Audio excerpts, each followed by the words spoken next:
जय हिंद, नमस्कार फ्रेंड। ज्योति क्लासेस में आप सभी का एक बार फिर से स्वागत है। हेलो दोस्तों, कैसे हैं आप सभी? आई होप आप सभी बहुत ही अच्छे होंगे, स्वस्थ होंगे, स्टडी अपनी कंटिन्यू कर रहे होंगे। चलते हैं हमारी आज की इवनिंग की क्लास की तरफ। तो जैसा कि आप सभी जानते हैं, हम कर रहे हैं आहार एवं पोषण विज्ञान। जी हाँ, आज की क्लास में हम कर रहे हैं आहार एवं पोषण विज्ञान, जिसके अंतर्गत हम करेंगे पाचन यानी कि डाइजेशन क्या होता है, इसके बारे में हम जानेंगे। बट इसको स्टार्ट करने से पहले प्रीवियस क्लास में हमने क्या पढ़ा है, एक बार क्विक रिवीजन के माध्यम से देख लेते हैं। तो फ्रेंड, प्रीवियस क्लास में हमने देखा था असंतुलित आहार क्या होता है। इट मीन्स अनबैलेंस डाइट के बारे में जाना था। सुपोषण या उचित पोषण क्या होता है, कुपोषण के बारे में हमने देखा था। कुपोषण के 2 प्रकार देखे थे, कौन से? अल्प पोषण एवं अतिपोषण की। अल्प पोषण क्या होता है और अतिपोषण क्या होता है। पोषक तत्वों के बारे में हमने जाना था कि पोषक तत्व क्या होते हैं, और पोषक तत्वों के प्रकार देखे थे। 6 तरह के पोषक तत्व होते हैं: कार्बोज, वसा, प्रोटीन, खनिज, लवण, विटामिन, जल। तो इन सभी के बारे में हमने पढ़ा था। पथ्य या जिसको हम इंग्लिश में डायटेटिक्स बोलते हैं, तो डायटेटिक्स क्या है, इनकी परिभाषा देखी थी। तो ये सारी चर्चा हमने हमारी प्रीवियस क्लास, यानी जो सुबह आज मॉर्निंग की हमारी क्लास हुई थी, उसमें हमने किया था। तो आई होप आपने इस क्लास को देखा होगा। नहीं देखा है तो जाके देखिए, प्लेलिस्ट में ईजिली आपको मिल जाएगी। बहुत ही डिटेल में हमने इन सबको पढ़ रखा है। तो आज की क्लास की तरफ चलते हैं। तो करते हैं आज की क्लास में पाचन यानी कि डाइजेशन क्या है। पाचन एक जटिल रासायनिक प्रक्रिया है। जी हाँ, पाचन एक जटिल रासायनिक प्रक्रिया है। हमारे द्वारा ग्रहण किया गया भोजन, चाहे वह किसी भी रूप में क्यों ना ही हो, पाचन संस्थान में पहुंचकर विभिन्न पाचन अंगों के द्वारा रासायनिक प्रक्रियाओं के फलस्वरूप टूटकर अपने सबसे सरलतम अणु यानी कि रूप में बदल जाता है। साथ ही इसका कुछ हिस्सा व्यर्थ एवं निरुपयोगी पदार्थ के रूप में बाहर, ध्यान दीजिएगा, निरुपयोगी पदार्थ के रूप में बाहर नहीं, बदलकर उत्सर्जी अंगों के द्वारा शरीर से उत्सर्जित हो जाता है। समस्त प्रकार के कार्बोज, वसा एवं प्रोटीन पाचन के बाद अपने सबसे सूक्ष्म रूप में विभक्त हो जाते हैं, यानी अलग हो जाते हैं। जैसे कार्बोज किस में बदल जाता है? ग्लूकोज, फ्रुक्टोज, गैलेक्टोज में। प्रोटीन किसका रूप ले लेता है? अमीनो अम्ल का। तो पाचन को निम्नानुसार परिभाषित किया जा सकता है: पाचन वह रासायनिक क्रिया है जिसके द्वारा भोज्य पदार्थों में पाए जाने वाले सभी पौष्टिक तत्व अपने सबसे सरलतम रूप में परिवर्तित हो जाते हैं। तो ये आपको अच्छी तरीके से समझ में आ गया होगा कि पाचन क्या है। तो पाचन वह रासायनिक क्रिया है जिसके द्वारा भोज्य पदार्थों में पाए जाने वाले सभी पौष्टिक तत्व अपने सबसे सरलतम रूप में परिवर्तित हो जाते हैं। उसी को हम क्या कहते हैं? पाचन कहते हैं। जैसे कि कार्बोज पोषक तत्व है, और ये किस रूप में परिवर्तित हो जाता है? ग्लूकोज, फ्रुक्टोज, गैलेक्टोज में है। प्रोटीन अमीनो अम्ल में। तो ऐसे जो हमारे अन्य पोषक तत्व हैं अपने सबसे सरलतम रूप में परिवर्तित हो जाते हैं। तो ये तो हमने जाना पाचन यानी कि डाइजेशन के बारे में। आई होप डाइजेशन से रिलेटेड सारे ही आपके कॉन्सेप्ट क्लियर हुए होंगे। नेक्स्ट है हमारा अवशोषण यानी कि अब्जर्प्शन क्या होता है, इसके बारे में हम देखेंगे। अब्जर्प्शन होता क्या है? पाचन के बाद तरल भोज्य तथा समस्त, तरल मतलब जो हमारा लिक्विड होता है, तो तरल भोज्य तत्व समस्त पौष्टिक तत्वों से परिपूरित होता है। अवशोषण की क्रिया आमाशय तथा छोटी आंत में होती है। कुछ भोज्य तत्वों का अवशोषण आमाशय से हो जाता है। बड़ी आंतों में जल का अवशोषण होता है। छोटी आंतों में पाचन क्रिया पूर्ण हो जाती है। यहाँ पर सभी पौष्टिक तत्वों का अवशोषण होता है। रक्त नलिकाएं यानी कि ब्लड वेसल्स जिसको हम बोलते हैं, अवशोषित भोजन को शरीर के सभी अंगों, ऊतकों एवं कोषों में भोजन पहुंचाने का कार्य करती हैं। कौन भोजन पहुंचाने का कार्य करती है? तो जो हमारे रक्त नलिकाएं यानी कि ब्लड वेसल्स हैं, यह अवशोषित भोजन को शरीर के सभी अंगों, ऊतकों एवं कोषों में भोजन पहुंचाने का कार्य करती हैं। तो ये तो हमने जाना अवशोषण यानी कि अब्जर्प्शन के बारे में कि अब्जर्प्शन क्या होता है। नेक्स्ट हमारा टॉपिक है चयापचय, जिसको हम क्या कहते हैं, मेटाबॉलिज्म है। तो मेटाबॉलिज्म के बारे में जानते हैं। मेटाबॉलिज्म क्या होता है?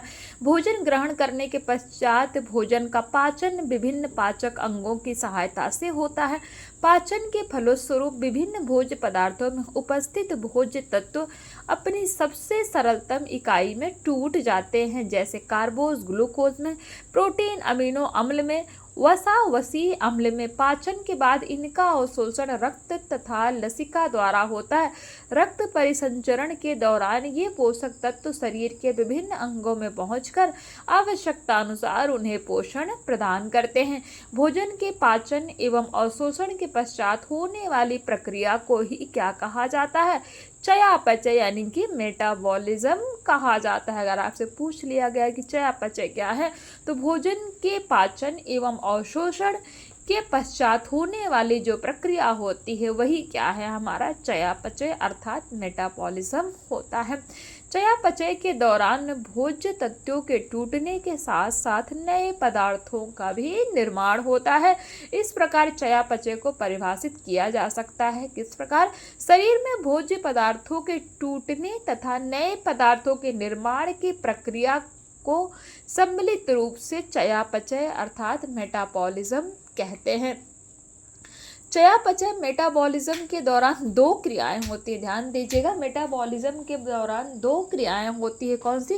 पहला, भोज्य पदार्थ के टूटने और विभक्त यानी कि अलग होने की क्रिया, जिसके फलस्वरूप भोज्य पदार्थ अपने सबसे सरलतम रूप में टूट जाता है।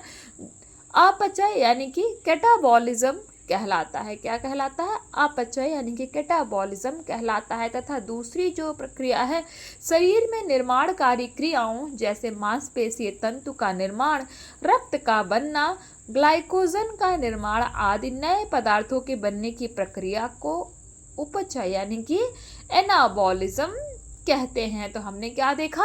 चयापचय यानी कि मेटाबॉलिज्म के दौरान दो क्रियाएं होती हैं। पहला क्या? अपचय, जिसको हम कैटाबॉलिज्म कहते हैं, और दूसरा उपचय, जिसको हम एनाबॉलिज्म के नाम से जानते हैं। तो आई होप ये मेटाबॉलिज्म के दौरान दो क्रियाएं जो होती है वो आपको अच्छे से समझ में आ गई हूँ। इस प्रकार चयापचय इज इक्वल टू अपचय प्लस उपचय, metabolism is equal to catabolism plus anabolism. शरीर में उपर्युक्त दोनों क्रियाएं निरंतर चलती रहती हैं। कौन सी? Catabolism and anabolism. शारीरिक वृद्धि के समय उपचय निर्माणकारी क्रियाएं अधिक होती हैं। उपचय क्या है? निर्माणकारी क्रियाएं शरीर का निर्माण करती हैं, तो ये अधिक होती है। तथा टूट फूट के समय अपचय अधिक होता है। परंतु युवा अवस्था में इन दोनों क्रियाओं में संतुलन बना रहता है। बाल्यावस्था में उपचय की क्रिया सबसे अधिक तथा वृद्धावस्था में सबसे कम होती है। तो ये तो हमने जाना चयापचय के बारे में कि चयापचय जिसको हम मेटाबॉलिज्म कहते हैं। जैसे बोलते हैं ना कि ये पीने से, ये ड्रिंक लेने से, ये खाने से, कोई भी चीज़, ग्रीन टी जिससे बहुत लोग पीते हैं तो जानते ही होंगे, तो ग्रीन टी पीने से बोलते हैं ना मेटाबॉलिज्म अच्छा होता है। तो ये हमने उसी के बारे में जाना कि मेटाबॉलिज्म क्या होता है। और मेटाबॉलिज्म में दो क्रियाएं होती हैं जो हमने देखा। क्या? पहला हमने देखा चयापचय अर्थात कैटाबॉलिज्म, दूसरा हमने देखा उपचय अर्थात एनाबॉलिज्म। तो आई होप ये चयापचय से रिलेटेड सारे ही आपके डाउट्स क्लियर हो गए होंगे और ये चीज़ें आपको समझ में आई होंगी। नेक्स्ट हमारा टॉपिक है आहार विज्ञान एवं पोषण का उद्देश्य क्या है। It means objectives of food science and nutrition है। तो देखते हैं objectives of food science and nutrition क्या है। पहला है उत्तम स्वास्थ्य की प्राप्ति है तो संतुलित आहार आवश्यक है, इस बात की जानकारी प्राप्त करना। दूसरा, भोजन एवं पोषण का स्वास्थ्य के साथ क्या संबंध है। तीसरा पॉइंट है हम भोजन हमारे धार्मिक, सामाजिक, आर्थिक तथा सांस्कृतिक मान्यताओं से किस तरह प्रभावित होता है तथा इससे हमारे स्वास्थ्य पर क्या प्रभाव पड़ता है, इसकी जानकारी होना। चौथा है शारीरिक मांग के अनुसार संतुलित भोजन के आयोजन में सहायता प्रदान करना ताकि व्यक्ति को उत्तम स्वास्थ्य की प्राप्ति हो सके। और पांचवा पॉइंट कहता है आहार द्वारा विभिन्न रोगों का उपचार एवं नियंत्रण करना ताकि व्यक्ति शीघ्र ही रोग से छुटकारा पा सके तथा स्वास्थ्य लाभ ले सके। पॉइंट नंबर 6 कहता है पौष्टिक तत्वों के बारे में पूर्ण जानकारी प्राप्त होना तथा यह जानकारी प्राप्त करना कि किन किन भोजन में कौन कौन से पौष्टिक तत्व उपस्थित होते हैं।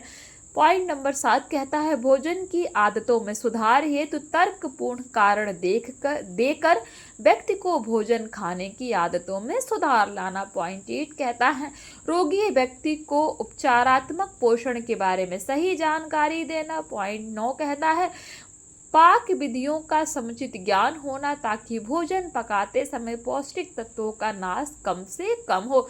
पॉइंट 10 कहता है भोजन के संग्रह परिरक्षण की पूर्ण जानकारी होना ताकि सालों भर आवश्यकता पड़ने पर संरक्षित व परिरक्षित भोजन का उपयोग किया जा सके। पॉइंट 11 कहता है विभिन्न शारीरिक अवस्थाओं गर्भावस्था, धात्री अवस्था, बाल्यावस्था, शैशवावस्था, किशोरावस्था ये हमारी क्या है हमारी अवस्थाएं हैं, तो इनमें किन किन पौष्टिक तत्वों की मांग बढ़ जाती है उस पर ध्यान देकर आहार नियोजन करना ताकि इस अवस्था से गुजर रहे व्यक्ति का स्वास्थ्य उत्तम हो। और पॉइंट 12 कहता है रोगी की भोजन विशेष के प्रति जिज्ञासा को शांत कर परिवर्तित करना।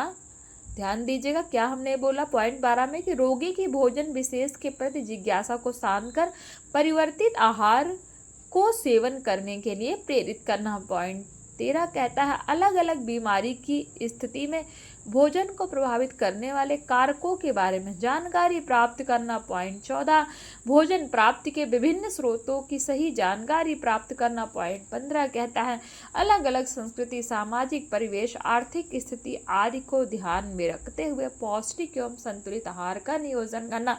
और पॉइंट 16 यानी कि 16 कहता है और लास्ट उत्तम पोषण का हमारे स्वास्थ्य, कार्य कुशलता, निपुणता आदि पर पड़ने वाले प्रभाव की जानकारी। तो ये क्या है, ये हमने क्या देखा, आहार विज्ञान एवं पोषण का उद्देश्य क्या है। It means objectives of food science and nutrition हमने देखे कि what is the objectives of food science and nutrition. तो ये हमने कुछ पॉइंट्स के माध्यम से देखे कि आहार विज्ञान एवं पोषण का उद्देश्य क्या है। तो इसी के साथ फ्रेंड्स हमारा ये चैप्टर 1 कंप्लीट होता है। भोजन एवं पोषण it means food and nutrition जो हम पढ़ रहे थे वो हमारा चैप्टर कंप्लीट होता है। तो आई होप जो भी हमने भोजन एवं पोषण से रिलेटेड जितने भी हमने टॉपिक कवर किए सारे ही आपको समझ में आए होंगे, कॉन्सेप्ट क्लियर हुए होंगे। फिर भी कहीं कोई डाउट रह जाता है तो आप पूछ सकते हैं, आपकी हर एक क्यूरी सॉल्व कराई जाएगी। तो आज की क्लास को यहीं तक करते हैं फ्रेंड्स। नेक्स्ट क्लास में हम अपना आज हमारा हो गया, कल हम करेंगे होम मैनेजमेंट की क्लास हमारी दोबारा स्टार्ट होगी। तो कल हम होम मैनेजमेंट करेंगे, उसका नेक्स्ट डे फिर उसे हम आहार एवं पोषण विज्ञान की क्लास करेंगे। तो तब तक के लिए आप इस एक चैप्टर को जो हमने पढ़ा इसकी 3-4 वीडियो हैं, आप अच्छे से देख डालिए और इसको समझ जाइए कि फूड एंड न्यूट्रिशन क्या होता है, क्योंकि इससे रिलेटेड सारे ही हमने जो है टॉपिक कवर कर लिए हैं। तो मिलते हैं हमारी नेक्स्ट क्लास में, तब तक के लिए जय हिंद, नमस्कार। हंसते रहिए, मुस्कुराते रहिए, एक दूसरे की हेल्प करते रहिए। धन्यवाद।